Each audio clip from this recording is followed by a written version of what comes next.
स्वयं सीएम थे तो उन पे ना जाने कितने सारे केसेस, कितने सारी एजेंसीज अनलीश कर दी गई थी, पर कभी भी गुजरात सरकार ने उस समय की या मोदी जी ने इस प्रकार का रवैया नहीं अपनाया था। यही टेस्ट होता है, यही डिफरेंस होता है एक ईमानदार और नैतिक व्यक्ति में और उस व्यक्ति में जो मान लेता है, स्वीकार लेता है कि चोर की दाढ़ी में तिनका जरूर है। कांग्रेस पार्टी मोहब्बत की दुकान नहीं बल्कि भ्रष्टाचार के भाईजान बन चुके हैं कर्नाटका में। कांग्रेस पार्टी मोहब्बत की दुकान नहीं है, ये भ्रष्टाचार के भाईजान बन चुके हैं। मैं कुछ सवाल आज पूछना चाहता हूं कांग्रेस पार्टी से।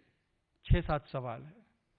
Question number 1 to Congress party, Rahul Gandhi and to all the worthies, if there is nothing to hide in the Muda scam, why don't you step down, Mr. Chief Minister, allow for a free and fair probe, allow for a free and fair investigation, and why is it that at this late stage you have withdrawn the CBI consent?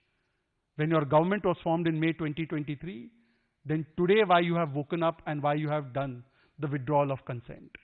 पहला सवाल है, कुछ छिपाने लायक बात नहीं है, तो आज इस लेट स्टेज में आप सीबीआई का कंसेंट विड्रॉ क्यों कर रहे हैं? और फ्री एंड फेयर प्रोब हो जाए इसमें, इतने सारे इंडाइटमेंट्स आने के बाद कम से कम क्या कोई भी नैतिक कानूनी अधिकार बनता है कि चीफ मिनिस्टर अपने पद पर बने रहे? सेकंड क्वेश्चन, क्या ये संयोग है या सोचा समझा प्रयोग है कि इतने सारे ऑर्डर्स और ऑब्जर्वेशंस और इंडाइटमेंट आने के बाद कोर्ट के द्वारा आपने अपनी चोरी को छिपाने के लिए सीबीआई को ब्लॉक किया है? Isn't it not true that after the overwhelming evidence that has been heaped upon you by the agencies and by the courts, now you have blocked the CBI so that you can evade the action on your acts of corruption? एक उदाहरण यह भी है कि जब मोदी जी स्वयं CM थे तो उन पे ना जाने कितने सारे केसेस, कितने सारी एजेंसीज अनलीश कर दी गई थी, पर कभी भी गुजरात सरकार ने उस समय की या मोदी जी ने इस प्रकार का रवैया नहीं अपनाया था। इनफैक्ट वो मुख्यमंत्री होते हुए हर इन्वेस्टिगेशन में किस प्रकार से साथ देते थे, समर्थन देते थे। और यही टेस्ट होता है, यही डिफरेंस होता है एक ईमानदार और नैतिक व्यक्ति में और उस व्यक्ति में जो मान लेता है, स्वीकार लेता है कि चोर की दाढ़ी में तिनका जरूर है। तीसरा सवाल, राहुल गांधी जी, आप संविधान की बड़ी बातें करते हैं, आप संविधान और समाज के सम्मान की बड़ी बातें करते हैं। क्या गवर्नर को, खास करके थावरचंद गहलोत जैसे एक अति वरिष्ठ गवर्नर को जिस प्रकार से गालियां और धमकी दी गई, इसके ऊपर कांग्रेस पार्टी का क्या स्टैंड है और कांग्रेस पार्टी ने क्या कार्रवाइयां की? चौथी बात, आज क्या स्पष्ट नहीं हो चुका है कि कांग्रेस पार्टी मोहब्बत की दुकान नहीं बल्कि भ्रष्टाचार के भाईजान बन चुके हैं कर्नाटका में?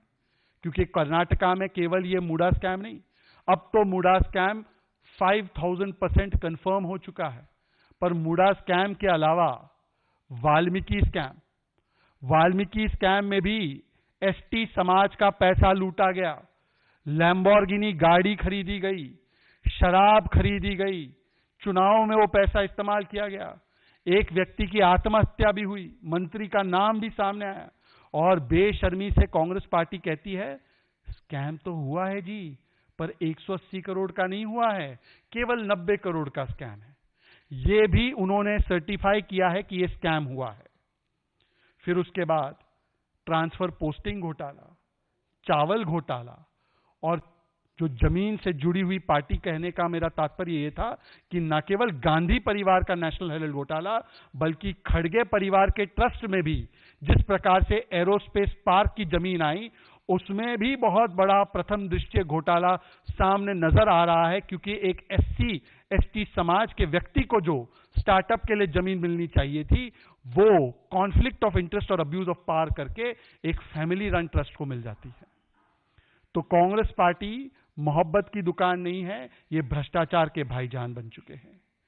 और क्या सीएम को किसी भी रूप से कंटिन्यू करने का अधिकार अब इसके बाद मिलता है? और आखिरी सवाल, ये सीबीआई ईडी का रट लगाना बंद कीजिए राहुल गांधी जी और कांग्रेस पार्टी। ये वही राहुल गांधी है, जब उनको सूट करता है तो वो कहते हैं विजयन जी के पास चली जाए ईडी, विजयन जी के पास चली जाए सीबीआई। जब उनको सूट करता है तो शराब घोटाले में लिकर स्कैम की कंप्लेंट लेकर ये लोग सीबीआई ईडी के दरवाजे पहुंच जाते हैं और कार्रवाई होती है तो दिल्ली कांग्रेस पूरे जगह पर पोस्टर लगाती है, केजरीवाल चोर है, केजरीवाल चोर है। और जब सूट नहीं होता है तो ये पार्टियां सीबीआई ईडी के खिलाफ मोर्चा खोल देती है। आज सवाल सीबीआई ईडी का नहीं है, आज सवाल सिर्फ इतना है कि Rahul Gandhi, do you consent to the insult of the governor? Do you consent to such corruption that has taken place, which is of 5,000 crores? And if you do not consent, then without any delay, Mr. Siddaramaiah must resign. He must step down for a free and fair pro.